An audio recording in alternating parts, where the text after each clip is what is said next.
99% लोकांनी ही गोष्ट ऐकलीच नाही. इतकी कडक सुरक्षा असूनही शिवाजी महाराज थेट लाल महालात कसे पोहोचले आणि काही क्षणांतच शाहिस्तेखानची बोटं कशी उडाली, ही गोष्ट ऐकून अंगावर शहारे येतील. 5 एप्रिल 1663 मध्यरात्र. लाल महालात शाहिस्तेखान निर्धास्त झोपला होता.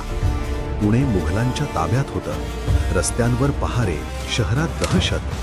पण त्या रात्री अंधारातून काही सावल्या पुढे सरकत होत्या. शिवाजी महाराजांनी आखली होती एक अशी योजना ज्याचा विचारही शत्रूने केला नव्हता. लग्नाच्या वरातीचा बहाणा आणि 400 निवडक मावळे शहरात शिरले. कोणालाही संशय आला नाही. रमजानचा महिना, मुघल सैनिक थकलेले, सुरक्षा थोडी सैल, आणि हाच क्षण शिवरायांनी पकडला. लाल महाल, शिवाजी महाराजांचं बालपण गेलेलं घर. प्रत्येक वाट, प्रत्येक भिंत त्यांना ओळखीची होती. मग स्वयंपाकघराच्या भिंतीतून छिद्र करण्यात आलं आणि पुढच्या क्षणी धाड, मावळे आत घुसले. तलवारींची झणझण, आरडाओरडा. लाल महालात एकच गोंधळ उडाला. शाहिस्तेखान झोपेतून डचकून उठला, पळण्याचा प्रयत्न केला, पण तेवढ्यात शिवरायांचा वार इतका जबरदस्त की शाहिस्तेखानाची 3 बोटं उडाली. त्याचा मुलगा अबुल फतेह खान ठार झाला.